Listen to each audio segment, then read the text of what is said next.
오늘은 주현절 후 6번째 주일입니다. 다 같이 목도로서 하나님께 드리는 예배를 시작하겠습니다.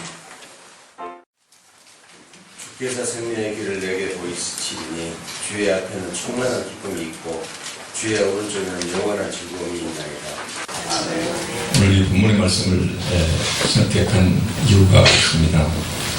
우리가 성경을 볼 때 성경 핵심 주제 이런 어떤 주제를 잡아가지고 성경 전체 쭉 읽어내려가는 것, 이런 것이 이제 우리가 성경을 보면서 부분 그 주어지는 말씀을 그 앞뒤 맥락 잘라버리고 잘못 오해하는 이런 경우를 우리가 예방할 수 있는 좋은 방법이라고 그렇습니다. 그래서 성경 전체를 대해서 신학자들 경우는 하나님 나라 또는 생명의 길 이런 중심 속에서 이제 그걸 풀어내고 있는데, 목사님께 처음 연락을 받고 여러분들 생각하면서 생명의 길 이것이 자꾸 떠올라서 이것을 제가 주제로 잡았습니다. 본문 말씀 들어가기 전에 한국교회에 대해서는 제가 누누이 여러분들한테 말씀드리지 않아도 한국교회가 지금 어떤 처지에 있는지 이것은 우리가 잘 알고 있습니다. 한국교회뿐만 아니고 미국교회도 마찬가지고 영국교회도 마찬가지입니다. 최근에 영국교회 최고 수장께서 하시는 말씀이 영국에서 기독교 국가였죠. 영국에서 30년대에 그리스도인을 찾아볼 수 없을 것이다 라고 공개적으로 얘기를 하고 있습니다. 미국도 마찬가지입니다. 한국도 최근에 1990년대부터 지금까지 한 20년 동안에 한국교회 이미 성장이 정체되고 축소되고 이런 과정에 있습니다. 우리가 개교회에 갇혀가지고 한국교회 내지 세계교회가 흘러가는 데 대해서 왜 이렇게 되는가, 여기에 대한 다양한 진단들이 있고 그러는데 이런 것들 우리가 이런 문제에 직면하는 것, 이런 것들이 굉장히 필요하다고 생각을 합니다. 그래서 한국교회를 바라보는 외부 시각, 그래서 이제 한국계 유명한 미국의 이제 그 성경 교수님께 이학준 교수님이라고 있는데 그분께서 한국교회를 바라보면서 그런 얘기를 합니다. 한국교회가 왜 이렇게 되어가는가, 그분은 어떻게 진단하냐면은 한국교회는 하나님 대신에 물질적 축복과 그 다음에 교회의 외적 성장, 외형적 성장과 개인의 물질적 축복, 여기에다가 온통 주된 관심을 쏟고 있다. 참고로 폴 틸리는 뭐라고 얘기하냐면은 그 사람의 주된 관심 대전 궁극적 기대하는 것, 궁극적 관심 자체가 그 사람의 하나님이다라고 얘기를 합니다. 그런 관점 속에서 이학준 교수는 얘기를 하고 있거든요. 그래서 한국교회는 하나님 자리 대신에 개인의 물질적 축복과 그 다음에 교회의 외적 성장, 여기다 초점 맞추고 있는 우상을 섬기는 교회다라고 아주 통렬하게 이렇게 얘기를 하고 있습니다. 물론 한국교회에서는 그 말을 받기가 민망하고 거부감이 들겠지만은, 그러나 개개교회에 갇히지 않는 외부의 유명한 신학자가 한국교회를 바라보는 관점이 그렇다는 것이죠. 그래서 그분들은 일반적으로 이렇게 얘기를 합니다. 한국교회가 살아나기 위해서는 다른 방법이 없다. 지금처럼 교회에 오면은 계속 붙잡아 놓고 그 사람들 교회에 떠나지 않기 위해서 그 사람들의 밖에서 그 사람의 욕구를 충족시키기 위해서 계속 물질적 복을 빌어주고, 그래서 교회에 나와서 예배 드리면은 그러면은 여러분들은 세상 살아가면서 붙잡은 모든 것들을 태워주고 잘 살게 된다. 이런 식으로 계속 하게 되는데, 그러면서 이제 개인 개별교회에 갇히다 보니까 받고 대외적으로는 전혀 행함이 없는 믿음, 가식적인 믿음, 외식적인 믿음 이렇게 해가지고 밖에서는 한국교회를 바라볼 때 믿지 않는 자들이 우리 교회를 바라보면서 도덕적으로 너무나 예를 들면 흠이 많다. 그래서 손가락질 받는 이런 교회. 그래서 우리가 일일이 이런 것을 거론하지 않아도 여러분들이 잘 아시겠지만 수십 년대에 계속해서 한국의 여러 종교 중에서 우리 개신교가 사회적 평판도가 가장 낮습니다. 불교보다 오히려 낮고 캐톨릭에 대해서는 2분의 1, 3분의 1 정도 수준밖에 안 되거든요.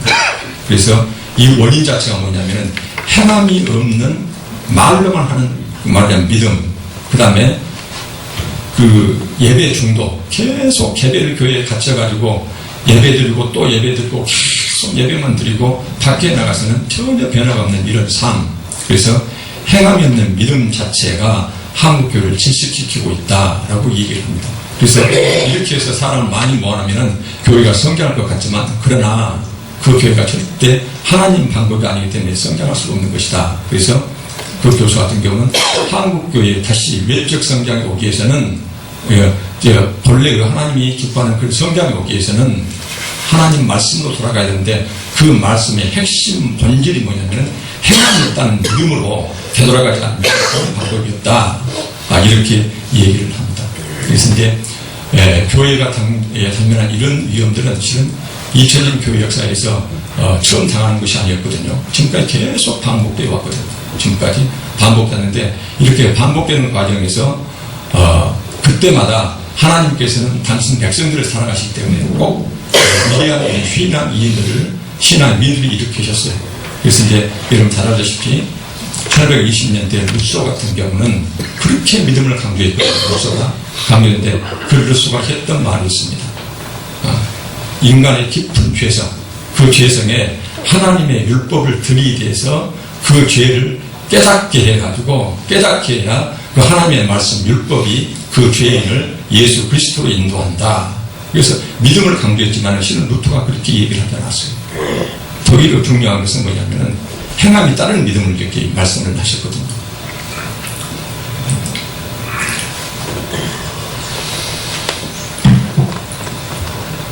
(1700년대) 존 웨슬리 영국을 깨웠던 유명한 사람이죠. 그분 같은 경우는 하나님의 말씀을 맡은 자는 우선적으로 하나님의 은혜, 하나님의 사랑, 하나님의 용서 이것을 말하기 전에 반드시 죄와 율법과 하나님의 엄격한 심판이 있다는 것을 반드시 얘기를 해야 된다. 그래서 존 웨슬리 같은 경우는 그때 당시 영국 교회가 굉장히 나태했거든요. 살만하고 그러니까는 그렇게 나태하고 있었는데 그때 웨슬리가 영국 전체를 깨워냈거든요. 그 깨워냈을 때 그 사람이 주된 설교 방향이 그것이었습니다. 자기가 그것을 주문했고 자기가 설교를 그렇게 했거든요. 그래서 그 존 웨슬리 같은 경우는 자기 전체 설교의 90%를 죄, 그 다음에 하나님의 엄격한 율법, 그래서 율법에 순종하냐면은 반드시 심판이 따른다. 이것을 90%를 계속 설교했어요. 나머지 10%를 하나님의 사랑, 자비, 은총을 얘기를 했거든요. 이 말씀을 이제 드리는 것은 1850년대 여러분들 잘 아시다시피 스펄전 목사죠. 스펄전 목사님도 똑같은 말씀을 하셨거든요. 그때 당시 스펄전 목사님이 했던 이야기가 뭐냐면은 쉽게 말하면은 교회에 모이던 사람한테 좋은 말 하면은 은혜스럽고 좋은 말만 하면 그 사람들이 복음을 받아들일 것 같지만 그렇지가 않다. 그래서 말하면 거룩하고도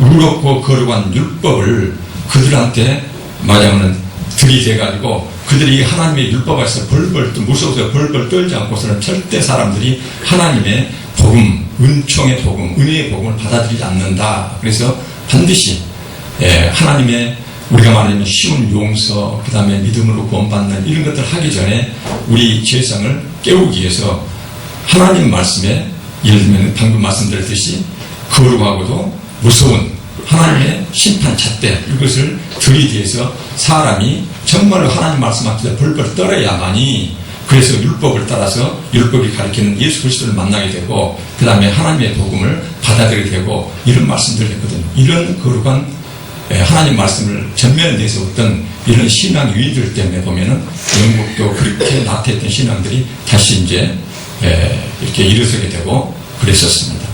그래서 이 서론을 여러분들한테 깊게 말씀드린 이유는 한국 교회가 현재 이 모습이 존 웨슬리, 루터, 그 다음에 스펄전 목사님들이 그때 당시에 잠들었던 영혼을 깨울 때 그때상 못지않게 세상 사람들의 손가락질 받는 하나님 영광되지 못한 이런 교회의 모습을 보여주고 있다는 것이거든요. 그래서 신앙인들이 이 모습을 어떻게 봤는가 그래서 여러분들한테 서론 부분으로 말씀을 드립니다. 여기서 생명의 길이 있습니다. 주께서 생명의 길을 내게 보이시리니 생명의 길은 쉽게 말하면 생명에 이르는 길입니다. 그래서 이 길을 따라가면은 그러면 생명을 만나게 된다라고 말씀하시면서 이 생명의 길을 쭉 따라가면은 주 앞에는 충만한 기쁨이 있고 주의 오른쪽에는 영원한 즐거움이 있다. 세상 사람들이 이걸 모르지만은 성령 하나님께 도와주셔가지고 영안이 열리고 영의 귀가 열린 자는 이 길을 제대로 갈 것이고, 그래서 그 길을 가는 자는 세상이 주지 않는 기쁨과 영원한 즐거움을 만나게 된다. 창조주 하나님이 우리한테 약속해 주신 말씀이거든요. 그래서 이 주의 생명의 길, 이 생명의 길은 원래 에덴 동산을 하나님께서 창조하셨지만은 결국은 죄 때문에 인류에게 죽음이 닥쳐오게 되고, 그래서는 죽게 될 수밖에 없는 이 인류를 하나님의 구원하기 위해서 한 종족을 선택하셨고, 그래서 애굽으로부터 출애굽하면서 홍해를 건너서 거기서 옛사람이 전부 다 죽는 경험을 상징화시키고, 그래서 이제 가나안 땅에 이르게 되는 40년 광야길을 하게 되죠. 그 길이 말하자면 생명의 길로 하나님께서 형상화시켜 주셨습니다. 그래서 그 길에서 보면은 반드시 우리가 여기서 알아야 될 것이 뭐냐면은 시내의 산에서 약속을 했다는 것이에요. 이건 쌍무 말하자면 계약이거든요. 언약 백성이 될 때 하나님께서는 하나님의 율법을 주시면서 구체적으로 10계명을 주시면서 하신 말씀이, 너희들이 이 10계명을 제대로 지키면, 내 명령을 지키면은 그럼 나는 너희 하나님이 되고 너는 내 백성이 된다. 그래서 너가 이 광야길을 갈 때 내가 너를 보호하겠다. 그래서 하나님께서는 약속의 말씀을 주셨고, 우리한테는 그 말씀에 순종한 의무가 생기고, 우리가 순종하면은 하나님께서는 어떤 길을 너희가 가든지 간에 반드시 내가 너를 지켜 보호하겠다. 그래서 구름기둥, 불기둥, 만나, 메추라기 40년 동안에 그 뜨거운 사막에 갈 때 신발 자체 헤어지지 않게 하는, 그래서 하나님을 신실하신 하나님이라고 얘기를 합니다. 하나님께서는 당신 약속을 그렇게 다 지켜줬어요. 약속을. 그런데 이스라엘 백성들은 계속 불충하고 배신하고 불순종했죠. 결국은 그래서 이제 그 국가가 망하게 됩니다. 망하게 됐는데 하나님께서는 교수한테 계속 목이 말라서 망한 백성들을 예레미야를 통해서 똑같이 이 말씀을 반복하고 계시거든요. 예레미야 21장 8절에 보면 이런 말씀이 있습니다. 여호와께서 말씀하시기를, 보라, 내가 너희 앞에 생명의 길과 사망의 길을 두었노라. 너는 너희 백성에게 전하라 하셨느니라. 이 말씀을 공동 번역에서는 뭐라고 얘기하냐면은, 너는 반드시 이 말을 만약 이스라엘 백성한테 전해라. 그러면서 내가 살 길과 죽을 길을 너희 앞에 놓았으니 너는 그중 하나를 택하라 라고 하나님이 최후 통첩성 이런 말씀을 하셨어요. 그래서 보면은 다윗의 입을 통해서 시편에서 말한 생명의 길이, 생명에 이르는 그 길을 예레미야는 수년 뒤에 다시 망해버린 이스라엘 백성들을 향하여, 망해가는 이스라엘 백성들에 대해서 너희들 앞에 다시 한번 순종으로 나에게 말하자면 내 계명에 순종하면은, 그러면은 가는 길이 이 생명의 길이거든요. 생명의 길은 물리적 공간 눈에 보이는 이 길이 아니거든요. 그 길은 뭐냐면 하나님 말씀에 온전히 순종할 때 순종하면 사는 인생길 자체를 여기서 이제 생명의 길. 근데 하나님께서는 너무나 이스라엘 백성들이, 강판 백성들이 말씀에 순종하지 않으니까 다시 한번 예레미야라는 선지자를 통해서 네 앞에 죽음의 길과 예를 들면 살 길과 죽을 길을 놔뒀으니 너희 둘 중에서 하나를 택해라 라고 말씀하시거든요. 이 말씀이 쭉 날아서는 결국은 이 생명의 길은 우리 예수 그리스도로 이어집니다. 그래서 이 생명의 길은 결국 예수 그리스도가 돌아가시고, 그래서 그분과 피로 열어지친 새 길이 신약으로 이어지게 됩니다. 그래서 보면은 예수 그리스도께서 내가 곧 길이요 진리요 생명이니 나로 말미암지 않고는, 나를 통하지 않고서는 아버지께로 올 자가 없다라고 말씀하시면서 그 생명의 길이 바로 예수 그리스도 당신임을 말씀하셨습니다. 그런데 예수님께서는 당신이 생명의 길을 말씀하시면서 그 길이 어떤 길인가를 단적으로 말씀하셨어요. 그 길이 어떤 길이냐면은 마태복음 7장 13절 14절 말씀, 마태복음 7장 13, 14절 말씀 보면 우리가 너무나 잘 아는 말씀입니다. 좁은 문으로 들어가라. 멸망으로 인도하는 문은 크고 그 길이 넓어 그리로 들어가는 자가 많고, 생명으로 인도하는 문은 좁고 길이 협착하여 찾는 자가 적다라고 말씀하십니다. 구약에 부분적으로 계시되었던 생명의 길은 예수 그리스도를 통해서 완성되고 확연히 분명한 명료하게 우리 앞에 드러납니다. 그러면서 그 예수님이 당신을 통하지 않고서는 하나님께 갈 수가 없는데 그 길 자체를 좁고 협착한 길이라고 말씀하셨어요. 근데 이것을 본문 뜻으로 이제 그 원어에 가깝도록 이렇게 말하면 그 의미를 살펴보면은 멸망으로 인도하면 크고 그 길이 넓다. 근데 넓다를 쉽다. 그래서 찾는 자가 많다. 그 길로 들어가는 자가 많다. 근데 원어 뜻은요, 그 트래블 개념이거든요. 여행하듯이 아무 부담 없이 갈 수 있다라고 얘기를 하거든요. 근데 생명으로 인도하면 좁고 길이 협착하다. 이건 협착하다는 말은 어렵다. 아주 힘들고 어렵다. 그래서 찾는 자가 적다. 근데 이 찾는 자 개념 자체가 실은 찾는 자보다도 발견하는 자가 적다라는 의미에 가깝습니다. 그래서 이제 제가 보고 있는 영어 성경에서는 이것을 find 개념으로 얘기를 하고 있거든요. 그래서 예수 그리스도께서 당신이 생명의 길임을 말하면 생명에 이르는 그 길임을 말씀하시면서 이 주시는 말씀은 믿는 자와 믿지 않는 자한테 주시는 말씀이 아니거든요. 그때 당시에 이스라엘 백성들에게 주신 말씀이거든요. 이스라엘 백성들은 아브라함의 자손 혈통으로 구원받는다고 생각했거든요. 그래서 예루살렘 성전에서 예배만 잘 드리면, 제사만 잘 드리면 자기는 전혀 구원에 당연히 자기는 구원받는다고 생각했거든요. 그 백성들을 향하여 예수 그리스도께서 너희들이 가고 있는, 너희들은 지금 마지막 생명의 길을 가고 있다고 하고 있는데 너희 앞에 예를 들면 예레미야가 통해서 했던 이야기 살 길과 죽을 길이 있는데 똑같이 예수 그리스도께서 말씀하시면서 그러나 너희들이 가는 그 길은 누구나 그냥 가기 쉬운 길이어서 수많은 사람이 아무 부담 없이 여행하듯이 그렇게 가는 길인데 근데 생명에 이르는 그 길은 길이 협착해서 그 길이 너무나 어려워서 그 길을 쉽게 발견한 사람이 굉장히 수가 적다라고 말씀을 하셨습니다. 여러분들한테 실은 은혜가 되지 않더라도 이것이 성경 본 말씀입니다. 이렇게 말씀하시거든요. 그런데 이제 2000년 교회 역사에서 그리스도인들이 자기는 분명히 이것이 구원에 이르는 길이라고 생각하고 생명의 길을 가는데 그런데 우리가 사람이 판단해야 되니까 잘 모르겠죠. 그러나 성경의 수천 년 교회 성경의 역사 속에서 하나님께서 생명의 길이라고 가는 이스라엘 백성들을 하나님께서는 어떻게 판단하셨는가. 그래서 생명의 길이라고 가는데 실은 이 유형이 여러 가지 유형이 있어요.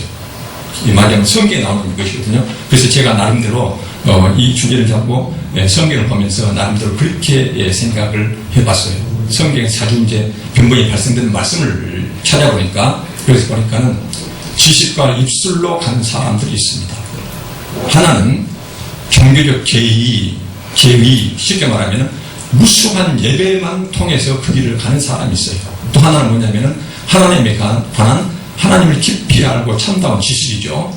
입으로 시인하죠. 그 다음에 예배를 정성껏 드리죠. 신령과 진정으로 예배 드린다면 신령과 진정으로 예배 드리면서 밖에 나가서 온 삶으로 하나님 말씀에 순종하게 가면서 살아가는 사람들이 이런 사람들이 있어요. 크게 보면은 지식과 입술로 가는 사람, 그 다음에 주일날 나와서 예배로 모든 걸 때우는 사람, 세 번째는 이 모든 것 포함해서 밖에 나가서 흩어진 예배 속에서 하나님 말씀을 온전히 순종해 가는 사람들, 이 세 가지 유형이 나오거든요. 그러면 이 세 가지 유형에 대해서 하나님께서 어떻게 판단하시는가? 그래서 관련된 말씀 제가 쭉 찾아봤습니다. 그래서 이제 첫째, 지식과 입술로만 가는 사람들이 이사야 29장 말씀에 나옵니다.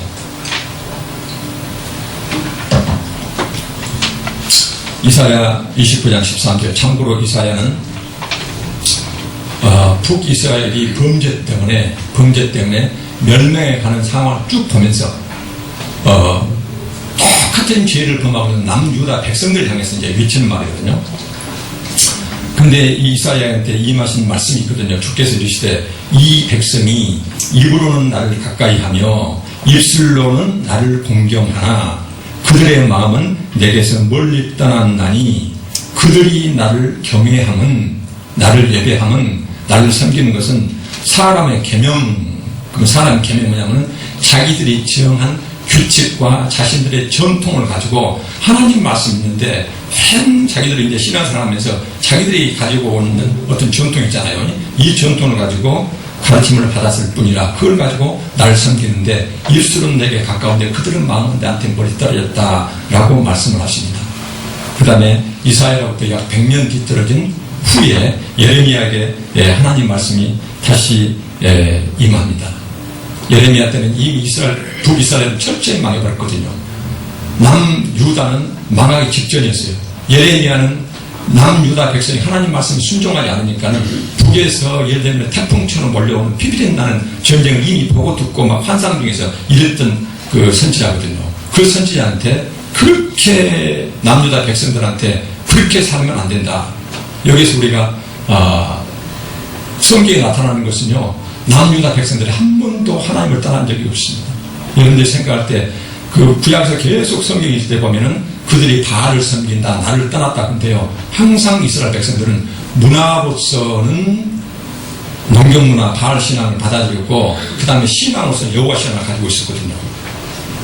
그러니까는 하나님에 대한 신앙과 그때 당시에 문화를 함께 섬겼다는 이런 의미지, 이스라엘 백성들이 한 번도 하나님의, 예를 들면 하나님의 유일신 하나님을 버려버리고 만약 배척하고 다른 신을 섬긴 예가 없습니다. 쭉 나오거든요. 근데 하나님은 말하자면 하나님이 이방신하고 같이 앉아서 예배를 받겠습니까? 그렇게 했는데 하나님이 떠나시거든요.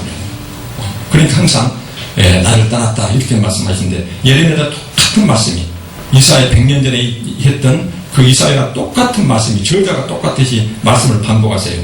그들의 입은 주께 가까우나 그들의 마음은 멀다 이렇게 말합니다. 그 마음이 멀다는 구체는 뭐를 말씀할까? 그래서 이제 남유다도 망해버렸어요. 그래서 이사야 한 100년 뒤에 예레미야에게 갖고 이제 유다가 철저히 망해버렸거든요. 그리고 이제 바벨론 포로로 잡혀가거든요. 바벨론 포로로 잡혀갔을 때 그때 에스겔 선지자한테 또 말씀이 임하세요. 그때 하나님께서 뭐라고 말씀하시냐면은 백성이 모이는 것 같이 너한테 나아오지만, 그리고 마치 내가 하나님 백성처럼 네 앞에 앉아서 네 말을 듣고 있는, 하나님이 주시는 말씀을 에스겔이 그대로 드러나고 있거든요. 그러나 그대로 행하지 아니하니, 말씀을 듣는데 행하지 않는다 그 말이죠. 이는 그 입으로는 사랑을 나타내어도 마음으로는 이익을 따른다라고 말씀하세요. 아주 구체적으로 말씀하시거든요. 여기서 보면은 입으로는 사랑을 나타내어도 원어 뜻은요, 입술에가 하나님 사랑한다는 말이 딱 붙어있다라고 원어는 그렇게 표현되고 있어요. 하나님을 그냥 입만 열면은 나는 하나님을 사랑하고 하나님을 경외한다는 말이 입술에 딱 닿았지만, 근데 그들의 마음은 이익을 따른다. 폴틸리 정의를 따르면은 이 이스라엘 그렇게 범죄해서 바벨론에 포로로 잡혀간 그 백성이 하나님이 그래도 못 잊어가지고 에스겔 선지자를 통해 말씀을 전하는데, 꼭 하나님 백성처럼 앞에 앉아가지고 하나님 말씀을 열심히 듣는데, 그리고 입술로는 계속 하나님 사랑을 얘기하는데 마음은 이익을 따르고 있다, 세상 것을 따르고 있다 라고 말씀을 하시거든요. 그러면은 이것은 궁극적 관심, 주되는 관심이 세상의 이득이다 그 말이거든요. 세상 것이다 그 말이거든요. 땅의 것이다 그 말이거든요. 이것은 폴틸리에 말하면은 하나님을 섬기는 대신에 세상 걸 섬기고 우상을 섬기는 것이거든요. 이것은 이렇게 말씀하셨거든요. 그런데 이 말씀이 쭉 늘어서 그러면 언제까지 이루어지냐? 그래서 제가 이제 드린 말씀은 이사야 시대, 예레미야 시대, 에스겔 시대 신약에 돌아가지고 마태복음 23장에 보면 이런 말씀이 있어요. 서기관들과 바리새인들이 모세의 자리에 앉았으니, 모세의 자리 개념은 저번에 제가 말씀드린 것 같습니다. 그러므로 무엇이든지 그들이 말하는 바는 행하고 지키되 그들이 하는 행위는 본받지 말라.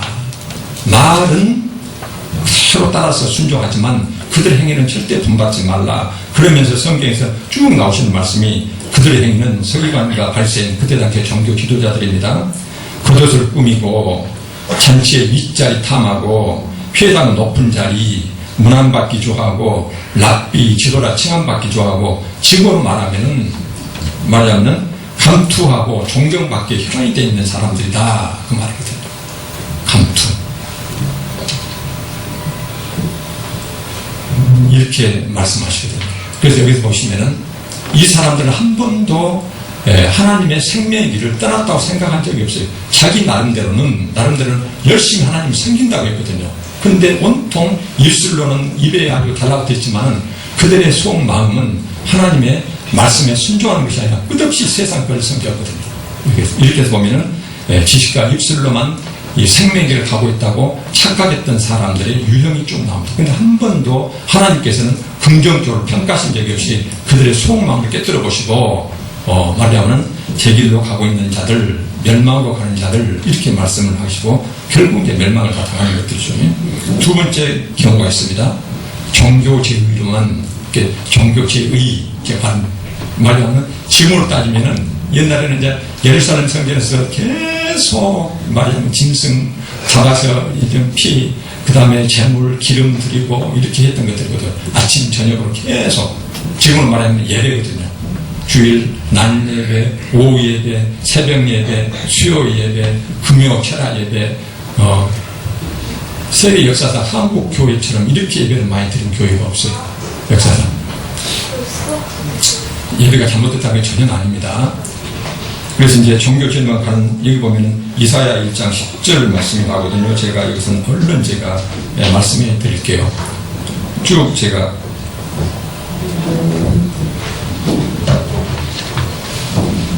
근데 이제 이사야 1장 말씀은요.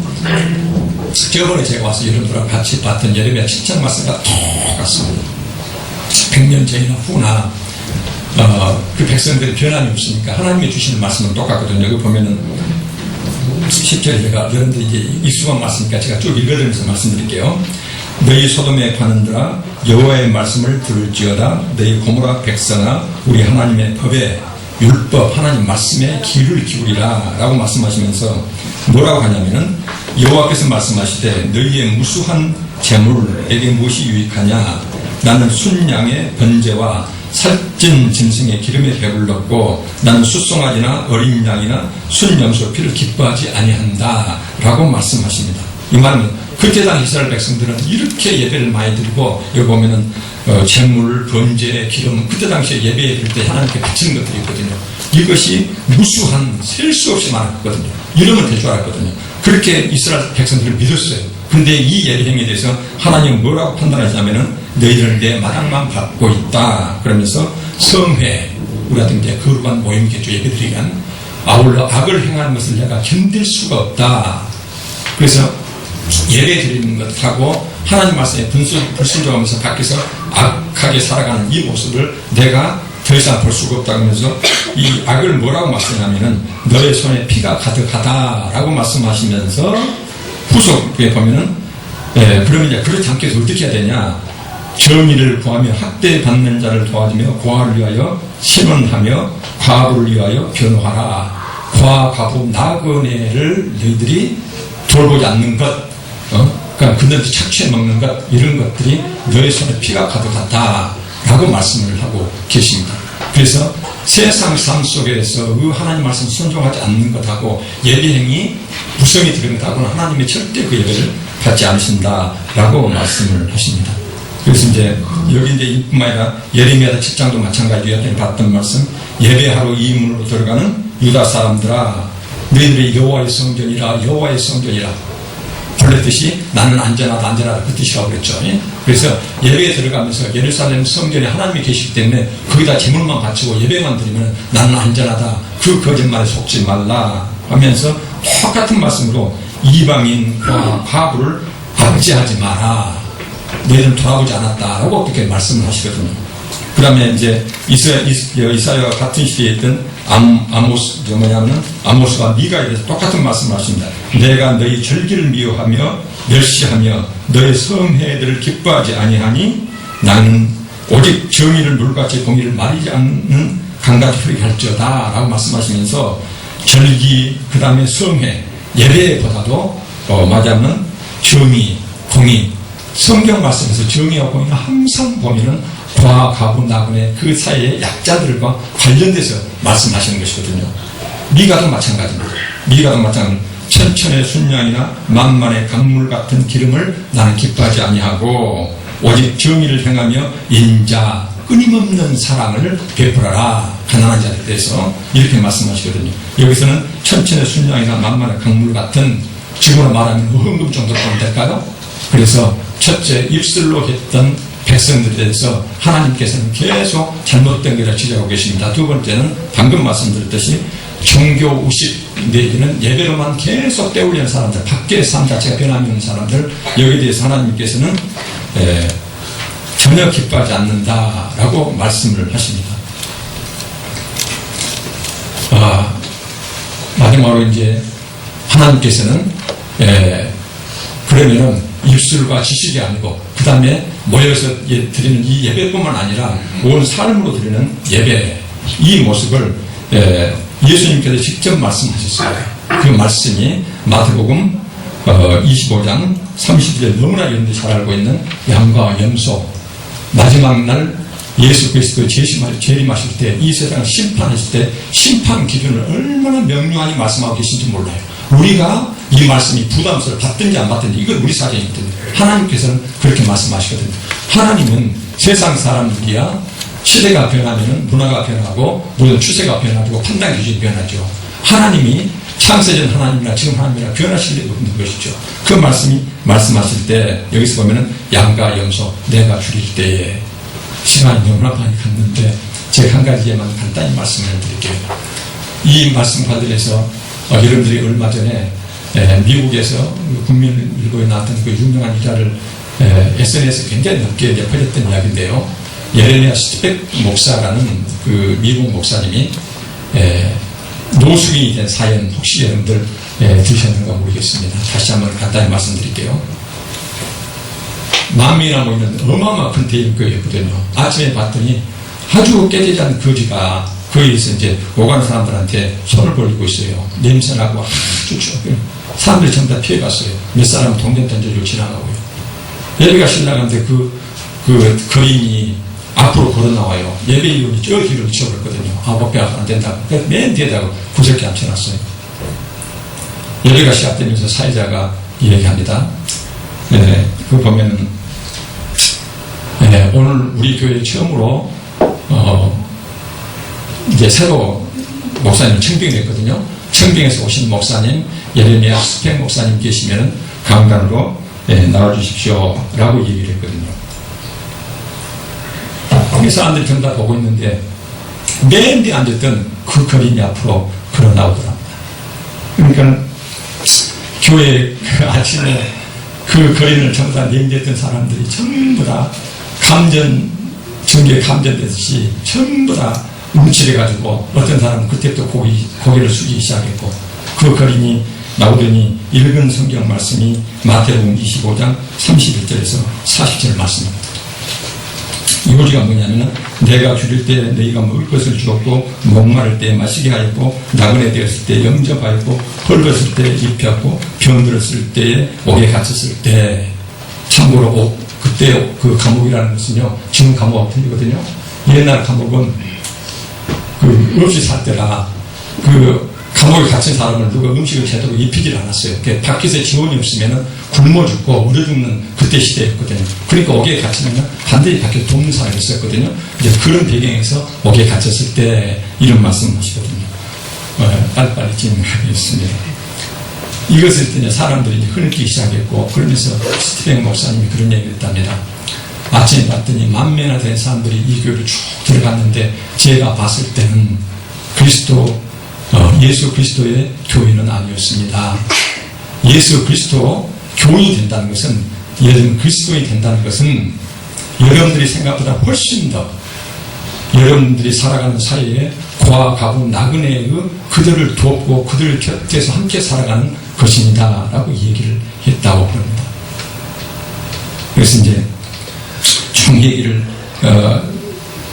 보면 여기서 이제 예수 그리스도께서 말씀하셨거든요. 생명의 문은 예수 그리스도가 구체화되었고 그 다음에 그 예수 그리스도가 심판 날 때 그 마지막 생명의 길을 맨 마지막으로 예수 그리스도를 만나야 되는데 그분이 우리가 생명의 길을 나는 믿고 그 길을 걸어왔는데 네가 어떻게 걸었는가 그것을 심판하실 때 이 잣대로 하시겠다는 것이거든요. 그럼 여기서 보면은 그 밑에 쭉 보면은요 이제 염소에 해당되는 말입니다. 그거 보면은 염소에 해당되는 말씀, 너는 하지 않았다 하시면서 나를 떠나라고 말씀하시거든요. 이 사람들이 주여 내가 언제 예수님한테 그렇게 물어되면은 굶주렸을 때 내가 음식한테 그런 적이 있습니까? 주여라고 말씀하시거든요. 이것은 그때 당시에 예수님 말씀하실 때 이스라엘 백성들한테 주시는 말씀이거든요. 다시 말하면 직원을 말하면은 교회에 다니는 사람들한테 양과 염소거든요. 알곡과 가라지가 함께 있는 그 눈에 보이는 거이기 때문에 이렇게 얘기를 하거든요. 그래서 여기서 보면 이 사람들은 자기가 생명의 길을 제대로 가고 있다고 판단했던 사람들이지 밑에 있는 염소에 해당되는 사람들, 이 사람들은 아마 어쩌면은 지식과 입술로만 갔던 사람인지 모르겠습니다. 어떤 사람은 교회에 나와서 예배만 드리면은 나는 제대로 생명의 길을 가고 있다, 구원받는 백성의 길을 가고 있다라고 판단했을지 모르겠습니다. 근데 예수 그리스도는 그런 말씀을 하시지 않았거든요. 똑같은 성령께서 예수 그리스도를 통해서 말씀하시고 야고보서를 통해서 말씀하시거든요. 야고보 그때 당시에 예루살렘 교회의 기둥 같은 야고보가 말씀하신데 1장에 그런 말씀하고 계세요. 제가 얼른 말씀을 읽어드릴게요. 너희는 말씀을 행하는 자가 되고 듣기만 하여 자신을 속이는 자가 되지 말라라고 말씀하십니다. 여기서 보면은 하나님 말씀을 듣기만 하고 행하지 않는 것은 자기 자신을 스스로 속이는 것이다 라면서 이제 스스로 속인다는 말을 쭉 설명하시면서 하나님 아버지 앞에서 정결하고 더러움이 없는 경건은 이것을 이제 우리말로 이제 쉽게 풀었으면 뭐냐면요, 순수하고도 참된 신앙은 뭐라냐면은 곧 고아 과부 그 환난 중에서 돌보고 세속에 물들지 아니하는 것이라고 말씀하시거든요. 그래서 이제 제가 구약성경 때 신약성경에 쭉 이렇게 말씀드리는데 성경 전체를 관통하는 핵심 주제 중 하나가 우리는 구원의 길을 걷고 있는 백성이라고 부르고 있거든요. 이 길을 우리 스스로는 정말로 하나님께 원하신 대로 내가 구원받을 수 있도록 이렇게 걸어가고 있다고 판단하고 있지만, 그러나 여러분들이 지금까지 봤던 성경 말씀에 비추어서 저도 마찬가지입니다. 저도 마찬가지. 우리는 입술과 지식만 가고 있지는 않는지, 밖에 생활은 이렇게 살아가면서 세상 사람과 똑같이 살아가면서 일주일에 나와서 예배만 무성히 드리면은 나는 예전 구원은 문제가 없다고 안심하고 있는지, 예수 그리스도께서는 이 말씀 좀 하고 계시는 것이거든요. 그래서 이렇게 하게 되면 이제 우리가 부담이 생깁니다. 근데 여기서 보면은 지극히 작은 자 하나라고 말씀하시거든요. 그래서 이 말씀하면 제가 얼른 하고 마칠게요. 죄송합니다. 월드비전의 회장이 구멍난 복음이라는 책을 썼어요. 굉장히 감명 깊게, 어떤 신학자보다도 감명 깊게 읽었던 책이거든요. 거기에 보면은 100만 마리나 되는 불가사리 예화가 나옵니다. 어떤 사람이 바닷가를 갔거든요. 가서 봤더니 바람이 불어가지고 불가사리가 해변가에 쫙 걸렸어요. 그러니까 이 사람이 너무나 불쌍한 것이에요. 바닷가에 다 이제 말라 죽겠구나. 그래갖고는 이제 절망 가운데 이제 답답해가지고 이걸 어떻게 할까 발 동동 구르고 있는데 저기서 단 사람이 앉아서 뭘 하고 있더래요. 가서 봤습니다. 가서 봤더니 한 사람이 불가사리 하나를 접어가지고 계속 바닷물에서 던지고 있더래요. 그래서 곁에 있던 사람이 여보시오, 이 바닥에 가서 탔는데 그렇게 하나님 언제 이놈 사겠냐 그랬더니 그 사람이 하는 말이 웃으면서 저 전체를 내가 어떻게 할 수가 있겠습니까? 제 힘에. 그러나 나는 한 마리 던지는데 내가 던지는 그 불가사리는 신세가 훨씬 나아지지 않습니까? 살아가고 있으니까. 그런 얘기를 하더래요. 그런데 제가 느꼈던 점이 뭐냐면, 지극히 작은 자 하나님께. 그래서 내가 모든 걸 할 수 없지만, 품동이라도 걸어가지고, 예를 들면 남을 돕고, 그 다음에, 요즘 힘들고 어렵게 살아가는 사람들한테 따뜻한 말 한마디 해주고, 이런 것들이 어쩌면 지극히 작은 자한테 하나의 한 것이 되겠구나. 우리한테는 신앙의 근육을 행함이라고 그러거든요. 여러분들 운동해본 적이 없는데 몇 개를 하면 어떻게 되겠습니까? 할 수도 없죠. 해본 적도 없는데. 근데 육체의 근육은 우리가 운동을 통해서 하게 되지만 신앙의 근육은 행함이라고 그럽니다. 그래서 행함이 있다는 믿음을 하게 되면 그 행함에 신앙의 근육이 생긴대요. 옛날 같은 힘들었던 것들이, 거부감 같은 것들이 쉽게 하게 되고 점점 근육이 생기고 그렇게 된다는 것이에요. 그래서 일단 실천하게 되면은 우리한테 근육이 생겨서, 신앙의 근육이 생겨서 옛날에는 어렵게 힘들게 했던 것들이 더 쉽게 할 수 있게 되고 점점 하나의 사람으로 변해갈 수 있다는 것이거든요. 지극히 작은 자 하나님께 시작하라는 것이에요.